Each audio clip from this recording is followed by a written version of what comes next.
Dos.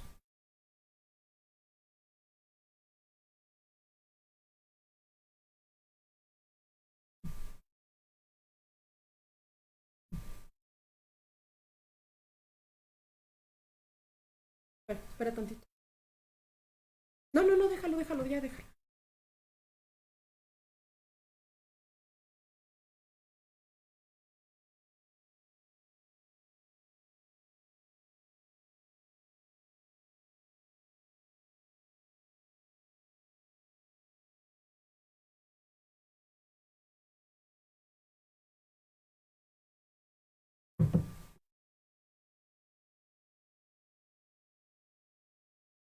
¿Ya lo abriste, mi amor?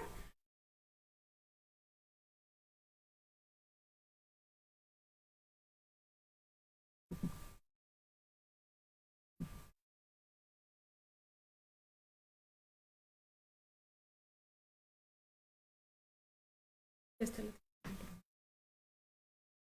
cortina.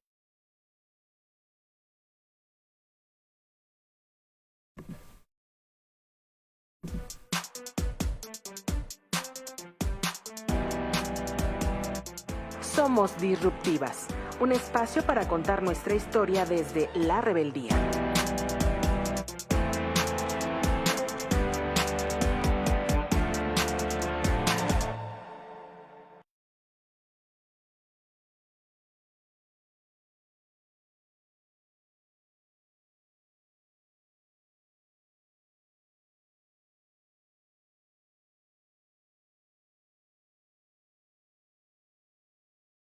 Hola, buenas tardes.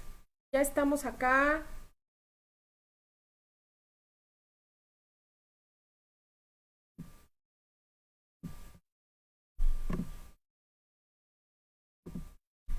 Hola, buenas tardes. Ya estamos acá en Violeta Radio este martes. Bienvenidas a todos, a todas. Gracias por escucharnos. Estamos en Somos Disruptivas. Soy Anilusa Balalonso. Les doy la bienvenida a este programa que va a estar muy, muy sabroso. Una plática. Tenemos una conversación muy rica. Eh, Tenemos de invitada a la historiadora Carolina Martínez. Carolina, bienvenida. Muchísimas gracias por estar con nosotras. Adri, buenas tardes, ¿cómo estás? Hola Ani, pues bien emocionada, oye, porque pues este es un tema que tú sabes que me gusta un montón, el tema de las mujeres novohispanas. Por ahí en mi última chamba siempre me decían que siempre tenía la inspiración de las novohispanas. Entonces pues ya Caro nos contará seguramente muchos secretos, muchas cosas de la cotidianidad, de las experiencias de estas mujeres allá en el periodo novohispano.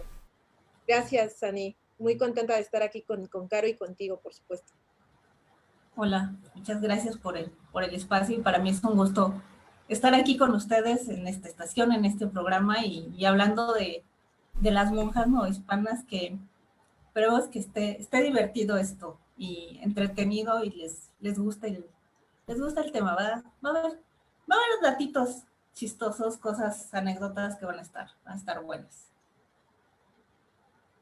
Pues quiero contarles así rápidamente que Carolina Martínez, ella es licenciada y maestra en historia.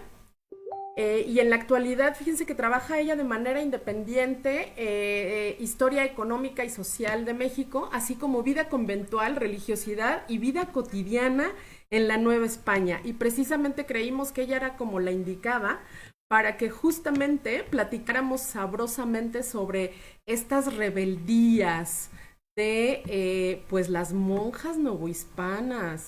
Oigan, es que fíjense que para preparar este programa, pues habíamos tenido algunas charlas, este, y pues muy interesante es todas estas preguntas y todas estas cuestiones que dudas que nos asaltan sobre la vida de estas monjas novohispanas. Y también pues para darle un poco de continuidad y cerrar el tema de Sor Juana, que de pronto nos quedamos ahí medio picadas con los pecados de Sor Juana. Oye, Adri, primero pues cuéntanos cómo eran estos espacios conventuales en donde vivían aquí, pues las monjas, ¿no? Y también pues platicar un poco del encierro y sus efectos, que ahora lo pensamos de cara a la pandemia, ¿no? Y pues platicábamos justamente de qué fuerte es el tema del encierro, pero cuéntenos un poquito cómo eran estos, físicamente, cómo eran estos espacios conventuales. Ay, Ani, claro que sí, justo esto que decías, ¿no? En esta pandemia nos ha aflorado la monja novohispana que vive dentro de nosotras, en el encierro, pero sin abandonar los placeres, ¿verdad? Justamente como lo platicábamos la sesión pasada, pues es una sociedad muy compleja, es una sociedad, por supuesto, llena de matices culturales, pluricultural, cosmopolita, pero sobre todo a mí me gustaría hacer énfasis específicamente para hablar del encierro o digamos de estos claustros para mujeres, pues subrayar la importancia, digamos, esta especie de ansiedad social, ¿no? Construida desde este mundo patriarcal y androcéntrico, en donde, por supuesto, la presencia de las mujeres, pues, constituía una amenaza ahí latente de pecado, ¿no? Una amenaza a toda tentación que tuviera que relacionarse, pues, con este deseo carnal. Y, por supuesto, pues, este sistema construyó, ¿no? Una serie de instituciones en las que las presencias de las mujeres pudieran estar resguardadas, ¿no? Y que por supuesto les evitaran a los hombres pues esta tentación latente, ¿no? De inclinarlos e incitarlos al mal y al pecado.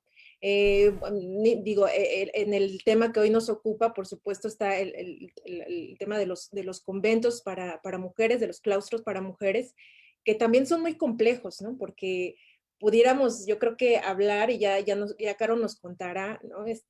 Pues los diferentes matices de las distintas órdenes de monjas que había, ¿no? En la Nueva España. Podríamos hablar, ¿no? De la personalidad de las Jerónimas, ¿no? Digo, a la vez pasada hablamos, por supuesto, de Sor Juana, pero, ¿no? Preguntarnos por qué se salió de las carmelitas descalzas, o sea, cómo era la vida de las carmelitas dentro, cómo variaba, ¿no? Por ejemplo, de las monjas, de las concepcionistas, ¿no? Que eran, digamos, las más ricachonas ahí de la ciudad. Y bueno, y cuál era todo el ritual también que llevaban a cabo estas mujeres para ingresar pues a estos claustros, cuál era, digamos, pues sí, la dinámica del rito para ingresar y también qué simbolizaban para estas mujeres. O sea, el claustro era una vocación o era un destino, o sea, cómo se veía y cómo se leía en el México novohispano de aquel entonces. Entonces, bueno, también hablar un poco sobre las dinámicas, ¿no? que hay entre lo que es el espacio conventual o este territorio, ¿no? Que permite a una colectividad de mujeres pues estar ahí y hacer de cierta manera sinergia en todo momento con el espacio exterior. Ya Caro nos contará y ahondar un poco más en esto, pero por supuesto, sobre todo a mí me gustaría subrayar este prejuicio de pensar estos espacios y esta vida conventual. Sí, o sea, hay una aparente rigidez, hay muchas prohibiciones, pero también repensarla como un espacio o como espacios que permiten una flexibilidad inimaginable, ¿no? Entonces, en donde están interactuando todo el tiempo, hay un entrecruce entre lo que es la vida religiosa, conventual, la cotidianidad de los placeres mundanos, ¿no? Ahí externados de diferentes maneras, ya lo veremos ahí con los pecados, ¿no? Que si la gula, que si la lujuria, ¿no? Que si la avaricia, la codicia, esta tendencia también de que está todo el tiempo el tema de la concupiscencia ahí presente en este entrecruce, y por supuesto el entrecruce que hay entre la vida conventual, la vida social, ¿no? La sociedad tal cual novohispana, lo que ocurre afuera en términos políticos, económicos, ¿no? Y también esta parte de la cultura material que está interconectándose en todo momento, ¿no? El tema, ya Caro nos platicará, digo, el otro día que nos echamos esa charla súper sabrosa, ¿no? De indagar sobre, ¿no? La vestimenta de las monjas, cada cuánto se bañaban, etcétera, ¿no? Qué comían, ¿no? Si había el pecado de la gula, y por supuesto, pues ver también el entrecruce de toda esta cultura material, la gastronomía. Oye, Adri, hablando justo de esta parte de lo material, Caro, ¿cómo estábamos platicando? Estábamos platicando justamente de cómo estaban organizados, digamos, estos espacios conventuales, ¿no? Cómo económicamente, cómo estaban, digamos, organizados y pensarlos, como decía Adriana, justamente como estos espacios en los que además eran económicamente sustentables, ¿no? Diríamos ahora con nuestros ojos. Y además tenían un poderío económico en esta organización novohispana. Y entonces eso, llegamos un poco a la conclusión de que esa ya era una conducta disruptiva, ¿no? Que lo veríamos o tendríamos esa lectura de que de entrada ya sería justamente una organización con un poder político y con una presencia política muy importante para la corona. ¿Nos cuentas un poco, Caro, cómo está este asunto así sabrosón de cómo se daba el tema económico dentro de los conventos? Sí, con mucho gusto. Bueno, de entrada, un convento para ser fundado tenía que demostrar que ellas se iban a poder mantener. Como ellas tenían el voto de clausura, no iban a poder salir. Entonces se necesitaba demostrar que iban a poderse mantener, les daban el espacio, pues la casa donde se iba a fundar, les daban tierras, dependiendo también la parte de Nueva España en donde se estableciera, ¿no? Por ejemplo, las de Oaxaca, pues a lo mejor pueden tener más tierras, en Querétaro lo mismo, podían tener haciendas o espacios para tener ganado, dependía mucho la parte en la región de Nueva España en donde estuvieran, ¿no? Pero todas debían demostrar que podían mantenerse. Es bien interesante porque, bueno, nos falta estudiarlas mucho, ¿no? En esta parte, y por eso me llamó mucho la atención el venir a hablar con ustedes, porque pues siempre se piensa que las religiosas y las monjas pues nada más se lo pasaban rezando y eran bien obedientes y no, o sea, tuvieron un poderío económico tremendo las mujeres, estas mujeres en la Nueva España, al grado de que los estudios pues hemos visto que eran dueñas de casi media ciudad o casi la ciudad completa en Puebla y aquí en la Ciudad de México, ¿no? Ellas eran las que tenían las casas y ellas las rentaban, las accesorias, en el caso de Querétaro, por ejemplo, ellas hacían, no se les llamaban préstamos como tal, ¿no? Pero porque había ahí la usura y eso era pecado. Pero ellas hacían pues ahí había como siempre, los trucos jurídicos, ¿no? Los pequeños espacios legales para ir metiendo estas cuestiones. Entonces ellas hacían pues lo que se llamaban censos y depósitos, que a final de cuentas eran préstamos. Ellas obedecían a autoridades masculinas, pero a final de cuentas ellos ya nada más, ellas prácticamente tomaban la decisión y ya nada más era, por ejemplo, el provincial, que era la autoridad máxima, digamos, dentro de las órdenes, la franciscana y la dominica, o en las otras era el ordinario, y él era quien decía si se aprobaba el préstamo, si no se aprobaba, si se aprobaba una venta de una casa o no se aprobaba, pero a final de cuentas la decisión ya estaba tomada. Él era el que les daba todas las licencias. Abajo de él venía el vicario, que él era quien, pues era un poco el contacto, ¿no? Entre el mayordomo que venía abajo y el vicario. Y el provincial, perdón, el vicario era quien se encargaba de ver que, pues, el pregón, cuando a alguien le quedaba de ver a las religiosas lo que se les había prestado, el vicario era el que veía que se hiciera el pregón en la calle, se hacía el pregón para una venta de una de estas casas. Él era también el que estaba en propiedad de una de ellas tenían un cofre con las 3 llaves, ¿no? Entonces, ¿dónde estaban pues el dinero, que no se manejaba tanto el circulante como ahora las monedas o los billetes, sino era más bien como tipo vales y papeles? Entonces él tenía una de estas llaves y era una parte importante, ¿no? También tenía que estar viendo que los caudales pues ingresaran de manera correcta, que ingresaran al cofre y todo esto. Abajo de él pues venía el mayordomo o el administrador, que él era quien llevaba las cuentas de las religiosas, como por la parte de las autoridades masculinas, o cuando ellas no tenían el permiso o ellas no lo hacían de llevar sus propias cuentas, él era el encargado de llevarlas, ¿no? Y a él también se le revisaban las cuentas y él era quien llevaba la parte de las cuestiones legales de las religiosas, porque también pues tuvieron pleitos, ¿no? Tuvieron sus conflictos legales por propiedades y estas cuestiones también.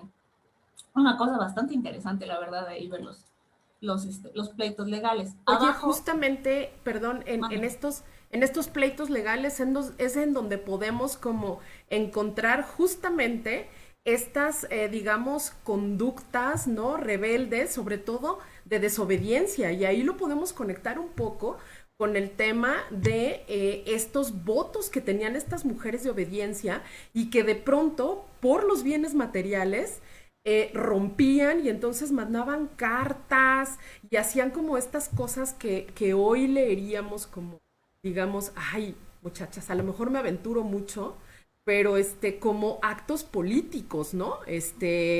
Pues, y además de una desobediencia absoluta, porque parte de los votos que hacían, pues era la obediencia a estos varones que representaban digamos, el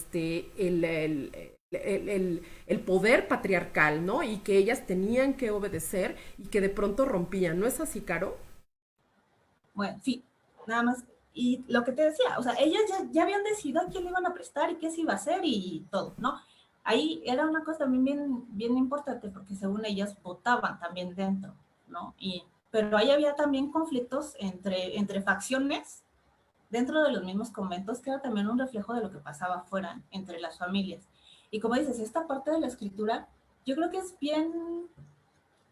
es una manera de desobedecer, ¿no? Muchas rompían el voto de obediencia a través de la escritura, ¿no? Hay casos, bueno, hay registros y desafortunadamente hay varios registros de casos de estos, pero pues faltan muchos más, ¿no? Los que sabemos ahorita, pues son casos que hicieron mucho ruido fuera del convento, ¿no? Entonces, y que llegó incluso a oídos de la Inquisición y fueron procesadas, se intentó procesar algunas, no llegaron como al juicio ni a que salieran o que fueran pues castigadas por la Inquisición, pero sí, hay casos, por ejemplo, de una religiosa que le escribía a su confesor, ¿no? Pero ya era una obsesión con el confesor, era estar escribiendo constantemente, se lo prohibieron y ella lo que hizo fue cortarse para con la sangre seguirle escribiendo al confesor, ¿no? O igual se hacían pasar por otra religiosa para poder conseguir el papel. Hay un caso que pasó en San Miguel en esto de romper el voto de la obediencia, en el que hay un conflicto entre dos facciones, ¿no? Las religiosas que querían llevar una regla más estricta, en el sentido de que todo el día era oración. Eso comentaba Adri, muchas veces el convento, pues había, había las doncellas que sí entraban por vocación religiosa, y las otras que lo veían pues como una salida, ¿no? Debemos de tomar en cuenta que en ese momento pues la mujer no tenía un gran espacio en la sociedad, ¿no? Digo, ahí vamos poco a poco, pero ahí era más la esposa de, la hija de, la hermana de, ¿no? La mujer no tenía ese lugar. Entonces muchas de ellas vieron en el convento, pues si no se querían casar, no tenían tampoco esa vocación de ser esposa y de tener hijos, se iban al convento, porque también como decía Adri, en los conventos las concepcionistas principalmente, que eran estos conventos de ricas, por así decirlo, pues era como en el que estuvo Sor Juana, ¿no? Que tenían estas posibilidades, pues de dedicarse a la escritura, algunas, porque no todas escribían, a la lectura, al canto, llevar una vida relajada, ¿no? Ellas tenían sus pequeñas celdas, que eran como departamentos, y pues ahí estaba a lo mejor la mamá o la hermana, tenían a sus criadas, a las esclavas, llevaban a novicias y pues se la pasaban ahí padre el chisme, la platiquita, las cartas, ¿no? Entonces, esta parte era la que también pues atraía a muchas doncellas, ¿no? Pues de estar allá adentro con esta vida, estar acá afuera casada con alguien que ni siquiera quiero, pues mejor me voy al convento, ¿no? Entonces, esa parte también es bien, bien padre y ver, pues, porque por esto mismo se van creando facciones, ¿no? Hay registros, pues, de que entre ellas mismas, pues, andaban vigilando a ver qué hacía la otra y, pues, para irle echando tierra también para la hora de pues, de los cargos, ¿no? Porque, como les digo, ellas votaban. Claro, Entonces, además pareciera, ¿no? Que es un poco como que el hecho de elegir estar en un convento, pues ya era un acto disruptivo para estas mujeres que estaban, digamos, en las clases privilegiadas, ¿no?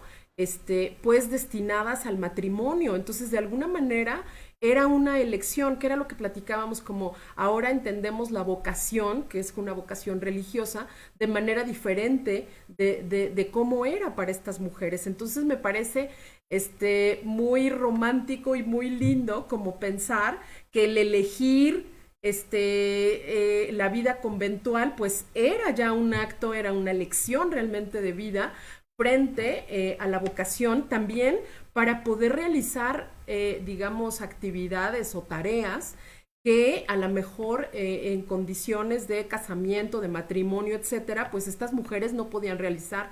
Entonces esto de la escritura se me hace súper bonito, ¿no, Adri? Sí, sí, efectivamente, pues bueno, me pongo a pensar, no, inevitablemente, pues en el mismísimo caso de Sor Juana, ¿no? Que ya tan sabrosamente hablamos la semana pasada, pero también me pongo a pensar en estas otras rebeliones, ¿no? Que están, pues, algunas registradas, algunas, por supuesto, pues ahí pendientes de investigarse, de estudiarse. Me ponía a pensar en esta, bueno, por ejemplo, en la del chocolate, que a lo mejor ya más adelante lo platicaremos, que se revelan justamente pues, por defender el tema de los placeres de la vida conventual, ¿no? O sea, esa es la defensa. Y cómo en sí mismo el llevar a cabo, ¿no? El tema del placer y del, digamos, de la vida acomodada, holgada, ¿no? En cuanto también a quehaceres y actividades que llevaban sobre todo las monjas ricas, pues también las lleva en el momento en que se ven amenazadas a perder estos privilegios, las lleva a reaccionar, ¿no? Las lleva a reaccionar y a tomar, o sea, ¿no? A hacer uso de ese privilegio de ser una monja rica y de además estar en una colectividad que económicamente, como ya lo contó Caro, pues que es una unidad económica y que suelen ser unidades económicas importantes, ¿no?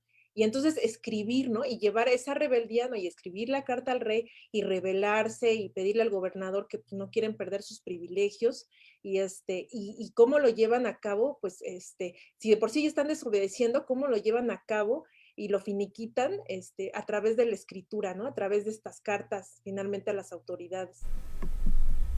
¿Cómo, Caro, cómo se manifiestan estas monjas? Es decir, ¿cómo se revelan? Adri dice, ¿no? Escriben cartas, pero además porque están perdiendo sus privilegios ya casi al final, digamos, de la época novohispana, ¿no? Entonces, cuéntanos un poco. ¿Cuáles son estas rebeldías? Digo, además de todo esto que hemos como platicado un poco de pues todos estos pecados del cuerpo que se pueden dar, es decir, la gula, ¿no? El disfrute de a lo mejor, no sé, se me ocurre de la música, ¿no? Acá nos dicen en el chat, fíjate, JD Guerrero nos dice, el cuerpo de las monjas sometidas a la fuerza de la religión se convierte en un teatro donde se ve representada la parte más oscura de la sociedad hispánica. ¿Qué tal, Pero sí, o sea, es que yo me puedo imaginar también como, además, hablábamos un poco nosotras para preparar esta charla, de la vanidad, ¿no? El ego, las luchas de poder, pues al final todas esas son cosas como muy terrenales, ¿no? ¿Qué opinas, Caro? bueno, esto que les comentaba, ¿no? Hay un, hay un caso que llegó a súper extremo, el que les comento de San Miguel de Allende, en el que en esta pugna de una vida más relajada y una vida más estricta, era una cuestión un poco generacional, ¿no? Y ellas, las más jóvenes, pues eran las que querían esta vida más relajada Y ellas estuvieron mandando cartas y le escribían al vicario y le escribían a las autoridades religiosas para que pues les ayudaran con la abadesa, que estaba muy, muy estricta, ¿no? No les hicieron caso y hubo una monja que llegó al extremo de tratar de suicidarse, ¿no? Se colgó con un cinturón y fue la única manera en la que dijeron las autoridades, no, ya vamos a hacerles caso. Estos son, pues esas son a veces como llegamos a tener los registros, ¿no? Ya cuando se hace mucho escándalo y sale del comento. Esto sí se me hizo como muy, muy extremo, ¿no? Y pues también, también dentro de estas discusiones, estos problemas dentro del convento, ya pues unas ya más osadas, por así decirlo, eh, era algo normal, por así decirlo, dentro del convento, que se hablara de visiones y de la presencia del demonio y el cuerpo. No se tocaban, ¿no? Pero sí ya las más arrojadas, sí ya tenían pues unos éxtasis ya más eróticos de alguna manera. Hay un caso de una religiosa que estaba de novicia, la abadesa no la quería, igual, ¿no? La abadesa pide pues que no se le permita, le pide a las autoridades y dentro del convento ahí como haciendo propaganda para que no la acepten, y las novicias están de su lado. Esta joven novicia que quiere entrar, pues también a ella, pues unos la acusaban de rebelde, de desobediente, de caprichosa, y otros decían, pues no, es que es bien obediente, ¿no? O sea, ella sigue bien. Pero ya, pues unas le rehuían porque pues esta escribía cosas subidas de tono para el momento, y hubo una ocasión en que enfrente de la abadesa ella empezó a hablar raro, a decir cosas, mucho baile, canto, que tampoco era como lo más, pues como lo mejor enfrente a una abadesa tan rígida, ¿no? Pero ya la parte que les llamó más la atención y les asustó, pues fue que empezó a tener ciertos tocamientos y empezó a hacer el movimiento de copulación con el demonio, ¿no? Entonces, ahí sí ya les empezó a asustarse y les decían, no la dejen, no la dejen entrar, pero pues era el apoyo también de las novicias que ya tenía. Se hizo un escandalazo, en gritos, cuando llegaron los de la Inquisición, gritos, y igual la gente se enteraba, ¿no? Porque ellos, entre la escritura, como lo que platicábamos cuando estábamos viendo que se hacía, pues la escritura, ¿no? También los recados afuera pues con los pretendientes o con la familia, igual el platicar con la familia y todas estas cosas que entraban y salían. Igual dentro de los éxtasis que ellas podían tener, pues era el decir que estaban amamantando al niño Dios, que tenían, hubo una que decía que estaba preñada de su esposo Cristo, o que se vio que, al paso del tiempo se vio que no era cierto, pero estas ideas, y pues igual lo que platicábamos aquella vez, ¿no? Ellas no se podían tocar, ¿no? Para nosotros es como muy normal, a lo mejor ahorita yo me acaricio, lo que sea, y no lo vemos mal, ¿no? Pero para esa época el tocarse, el verse el cuerpo, pues ya era un acto, pues de rebeldía, de disrupción, Claro. ¿no? O sea, Además, ahí se entrecruza muchísimo que Adri es la he escuchado varias veces hablar sobre justamente esta poesía mística, ¿no? O sea, esta escritura que es completamente disruptiva, que yo me imagino que aún en esa época, pues era disruptiva. Yo me puedo imaginar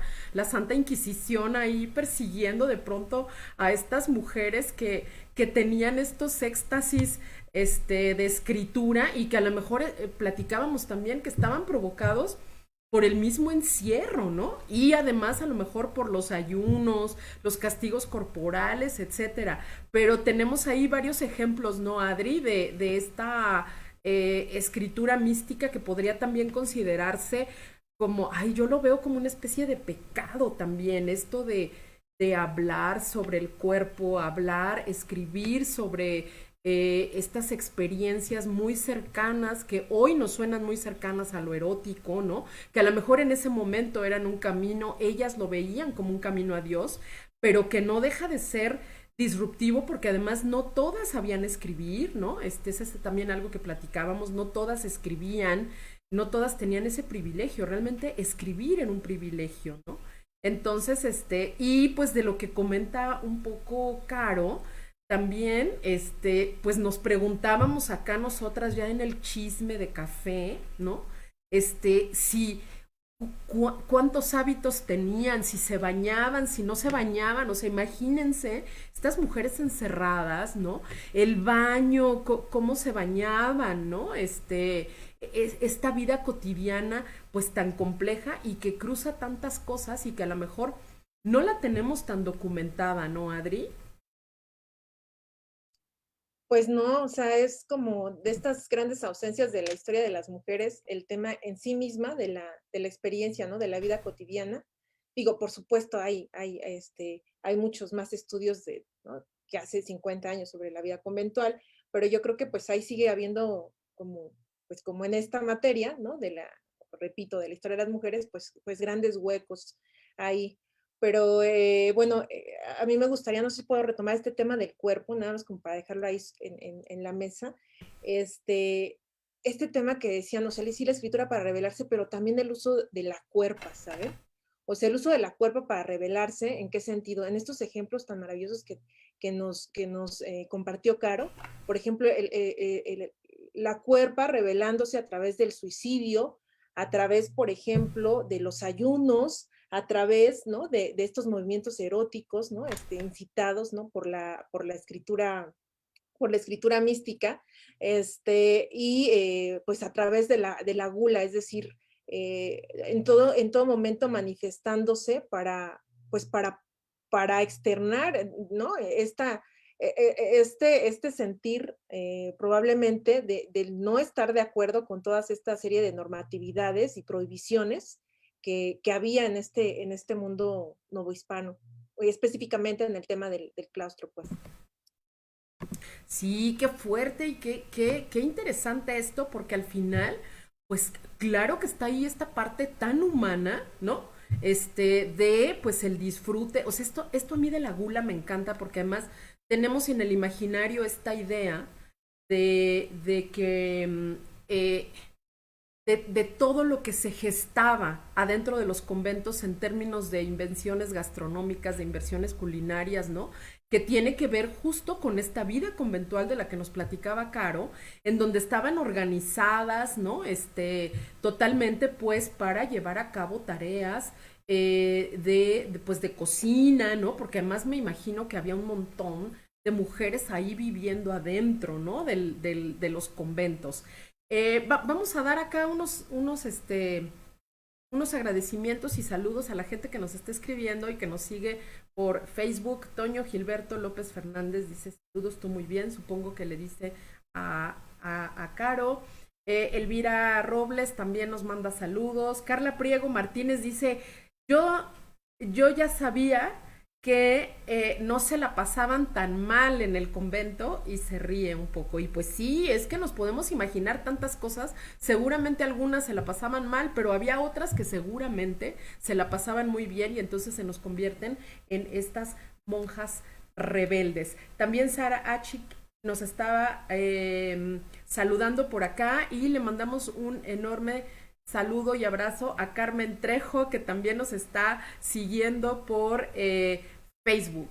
Entonces, pues bueno, retomemos esta parte. Oigan, ¿les parece que ya que estamos como cerquita de la comida, qué les parece si retomamos esta parte de la gula, que las veo como que lo dicen y lo tocan y lo vuelven a tocar el tema de la gula? Caro, venga con la gula. Bueno, a ver qué les cuento. Pues igual, o sea, hasta la fecha, pues es como común, digamos, decir, ¿no? Hay las galletitas de las monjas, el rompope de las monjas.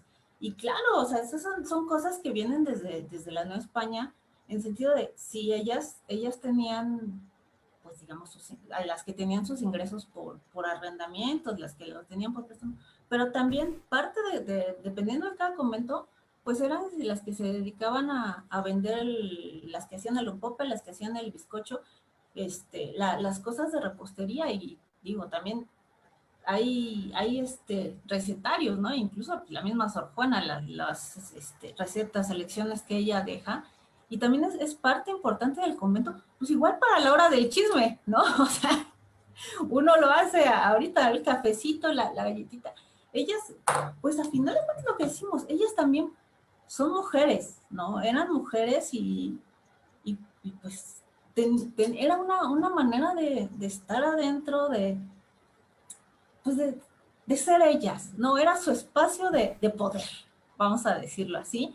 Y adentro, ellas tenían sus cocinas cada una y había la cocina común, pero el chocolate era una cosa, y ahorita Adri que nos cuenta esto de la rebelión del chocolate, que está buena, pero el chocolate era una cosa bien importante para también en los conventos, ¿no? O sea, tenían su espacio dentro de sus actividades y su espacio para la hora del chocolate, ¿no? Estaba el espacio dentro del convento para tomarse el chocolate, ¿no? Entonces, también, pues, Adri, ya, ya, perdón. ya nos tienes muy, muy interesadas sobre esta historia de la rebelión del chocolate. Cuéntanos, antes de que se nos acabe el tiempo del programa, para que nos cuentes todo el chisme de esta rebelión del chocolate, que además, como que históricamente, si no estamos cercanas al tema de la investigación conventual, o si no somos historiadoras,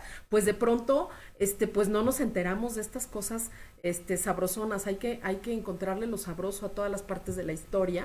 Entonces, bueno, cuéntanos por favor esta rebelión del chocolate que está. Cuéntanos. Sí, pues hay casos, no solamente que les voy a platicar del de Puebla de Los Ángeles, sino también que sucede, por ejemplo, con otras religiosas en Chiapas. Y es justamente, ¿no? Como en este tema de darle gusto a los sentidos, porque pues finalmente es eso, ¿no? O sea, encontrar, y así como decía Caro al inicio del programa, usar la estrategia jurídica, ¿no? Y moral para que no fueran usureras y no pecar, así también usar la estrategia culinaria, ¿no? Y ahí mesurada de darse gusto, al placer también, ¿no? De gastronómico, pero sin terminar pecando, ¿no? De gula. Pero bueno, pues este caso sucedió justamente en el siglo XVIII, ahí en la ciudad de Puebla de Los Ángeles, con las religiosas de Santa Inés. Y justamente pues se debe a esta serie digamos, ¿no? Como de estiras y aflojas, ¿no? Respecto a la vida holgada, a la vida, pues flexible también que llevaban las religiosas y que en muchas ocasiones, pues a las autoridades masculinas, ¿no? Que cobijaban o tutelaban estas instituciones, pues les causaba, ¿no? Pues sí, cierta incomodidad, ¿no? Cierta crítica al decir que pues esto en realidad no se apegaba pues a esta idea pletórica de obediencia, de humildad, de pobreza, ¿no? Y que pues al final pues terminaban haciendo lo que querían, ¿no? Entonces a este obispo se le ocurre finalmente prohibir el consumo, no solamente el consumo de chocolate, sino el tema de la sirvienta, pues, o sea, que dejaran de tener estas monjas, pues, ¿no? La sirvienta o las personas esclava que estuviera encargada de su servicio doméstico, porque además también hay que decirlo que generalmente en los conventos, ¿no? De mujeres más acomodadas, pues no solamente tenían estas, digamos, monjas que no habían dado la dote y que pues estaban, o que tenían que atender las labores pesadas, ¿no? Tal cual del convento, ¿no? Como la cocina, la lavandería, ¿no? Y otras más, sino que además tenían también su propia servidumbre, ¿no? Y por supuesto, mujer.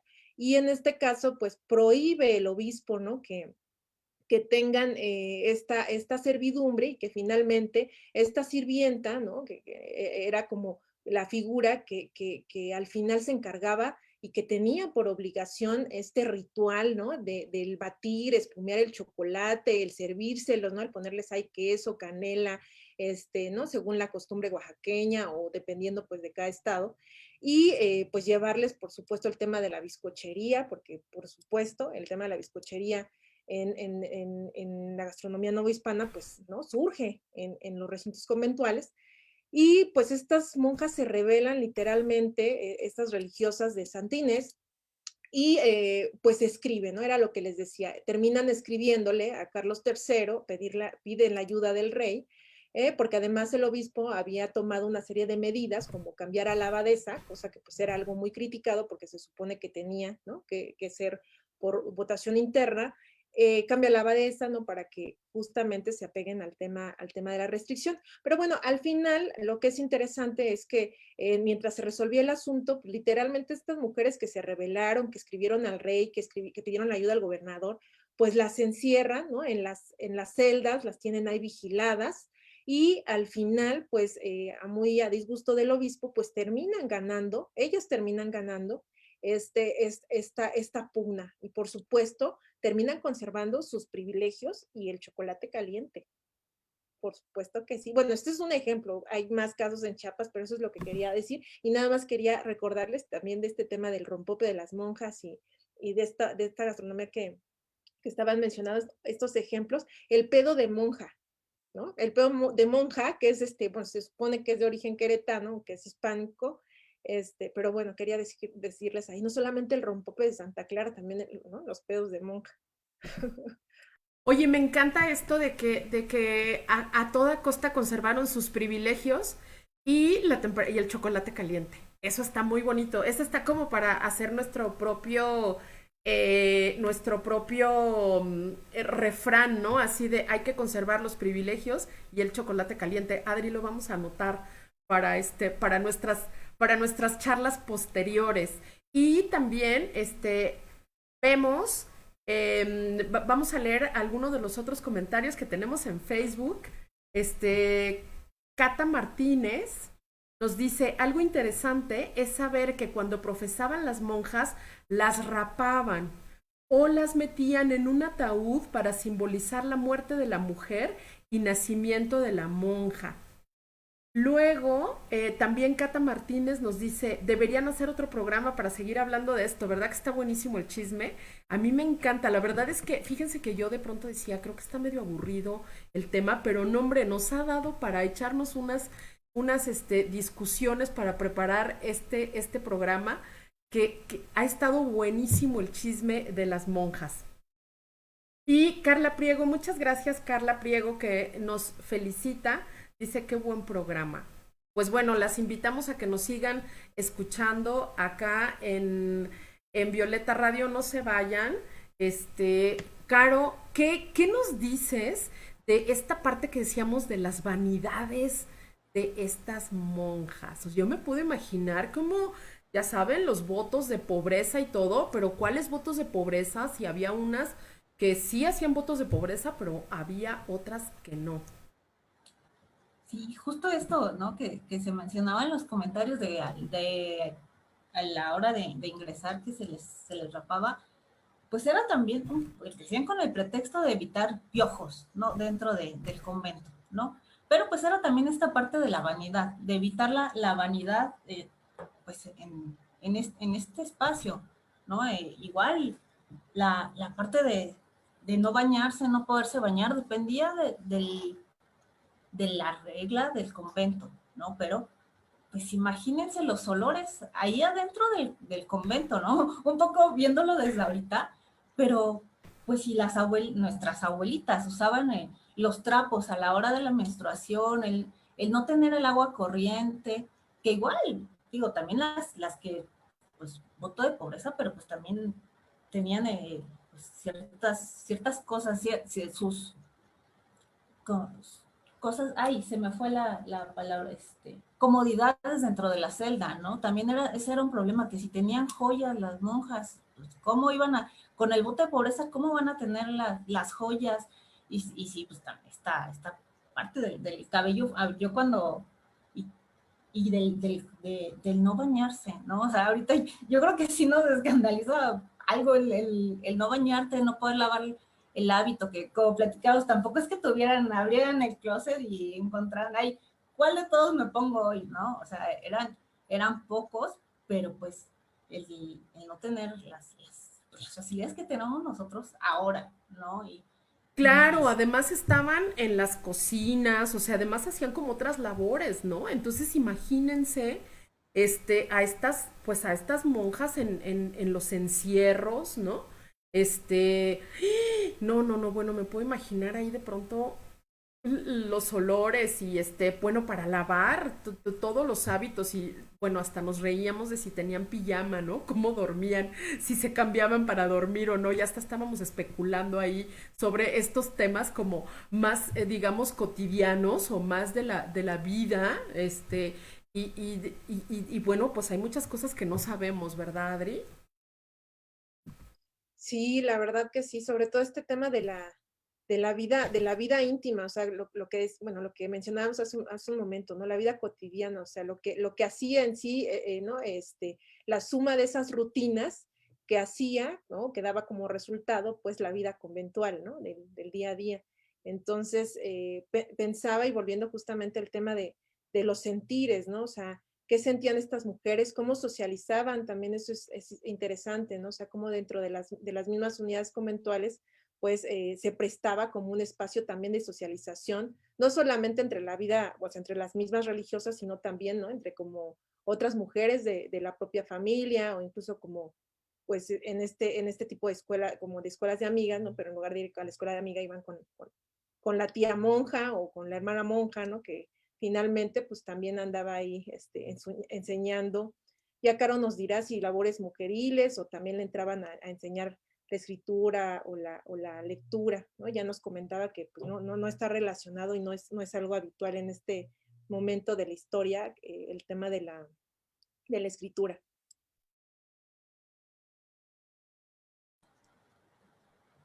sí, sí, como les decía, ay, yo ya me metí, pero bueno, sí, no todas sabían escribir y no todas sabían leer, ¿no? Y esas eran, pues, las que también tenían los cargos, ¿no?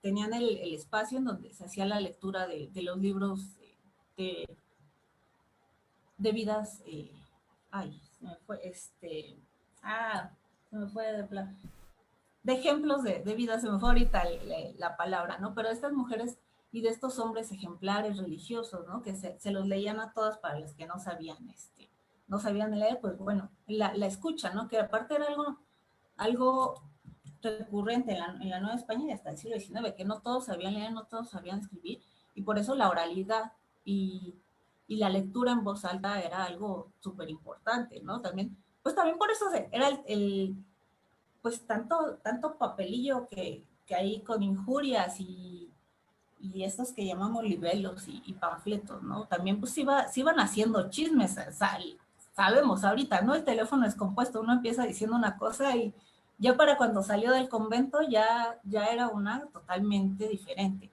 Entonces, regálame 2 minutos para salirme de esto, pero contarles el que yo creo que fue de los que yo sé, el mayor acto de rebeldía de una monja, que fue la que se escapó del convento y se casó.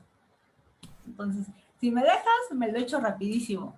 Fue una monja poblana que ella no, por el Concilio de Trento se establece que no pueden entrar a la fuerza, ¿no? Pero a ella, el hermano la metió a la fuerza, pues ya me deshago de ella y ahí que se quede, ¿no? La mete y a ellos les hacían examen y decían, pero es que yo no quiero estar aquí, yo no tengo vocación y yo no quiero.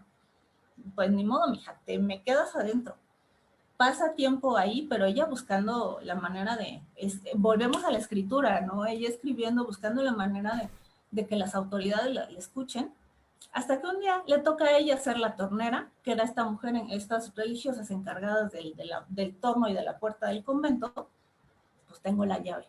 Y ayudada de otras religiosas, se escapó.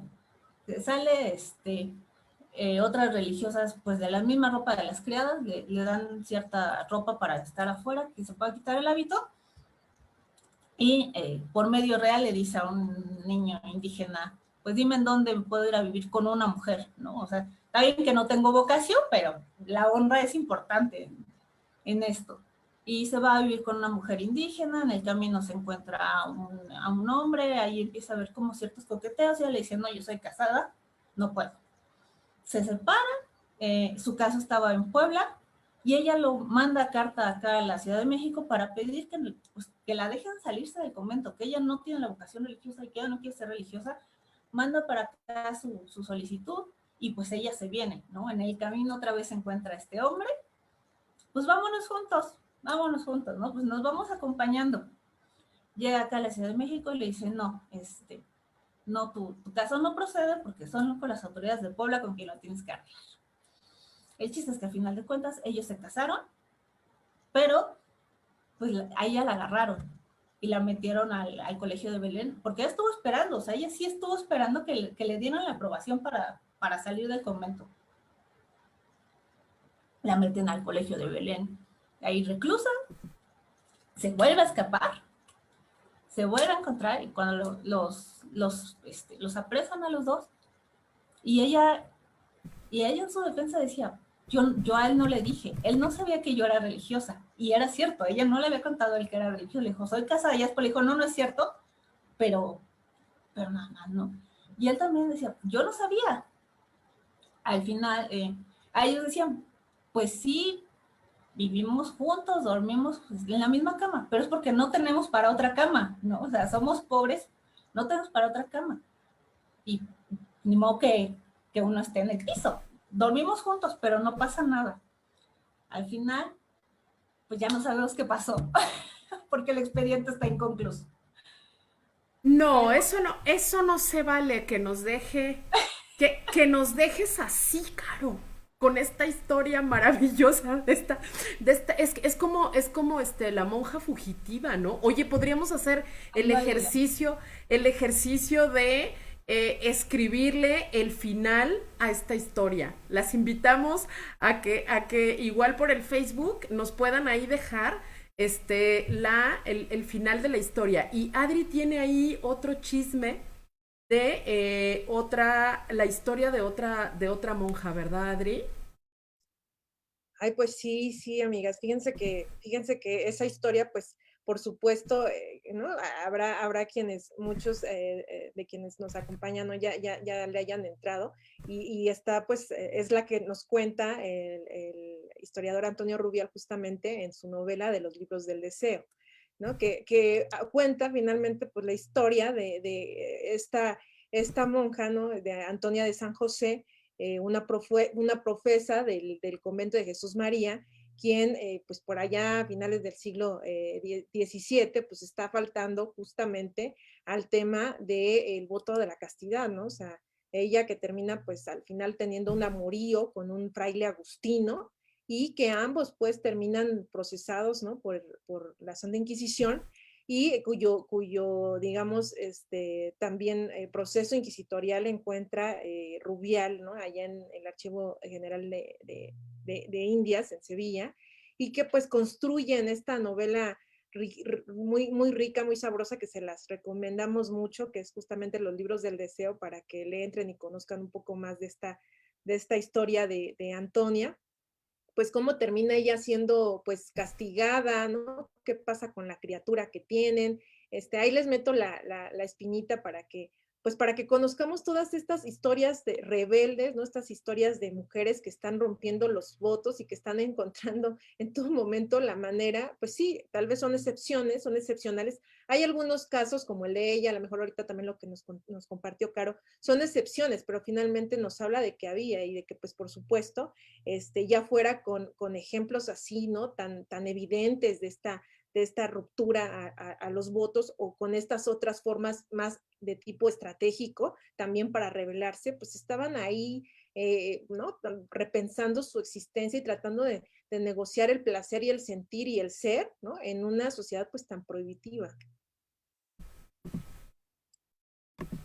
Pues está buenísimo este maravilloso ejercicio de, pues de hablar de estas disrupciones, de estas desobediencias, de estas rebeldías que tienen estas monjas. Y pues queremos agradecer, ya llegamos casi al final del programa, queremos agradecer el apoyo de Maru Chávez, que es la coordinadora de la barra CIPAM de Violeta Radio, a David Lascari en la transmisión. Caro, darte las gracias enormes de que veniste a platicar con nosotras y de todas las charlas maravillosas que nos diste para poder preparar este programa. Lástima que de pronto no podamos estar en los pre, que las compañeras no puedan estar en los pre para la preparación de estos programas, y a nuestra voz disruptiva Lizzy Salado. Adri, muchísimas gracias, y la siguiente semana tendremos Psicología Disruptiva. Muchas gracias, Ani. Muchas gracias, Caro, por acompañarnos. Un abrazote a las dos y a todas, a todos los que nos escucharon, a todas las que nos escucharon, nos acompañaron hoy. Muchas gracias por siempre. Caro, el micrófono. Ya. Muchas gracias por el espacio, por darme chance de venir a platicarles de que no eran tan tranquilas las monjas. Para mí fue un gusto, como dices, las pláticas previas. Yo me agarraba tantito y no soltaba, ¿verdad? Pero fue un gusto estar aquí con ustedes. Muchas gracias. Y pues gracias a quienes escucharon. Muchísimas gracias por acompañarnos. Siempre es un placer estar acá charlando sobre nuestras rebeldías. Nos escuchamos la siguiente semana. Recuerden que estamos en Somos Disruptivas todos los martes a las 2 de la tarde, por aquí por Violeta Radio, y también los invitamos a que nos sigan en Facebook con Somos Disruptivas, y a Históricas también. Pues bueno, nos escuchamos la siguiente semana.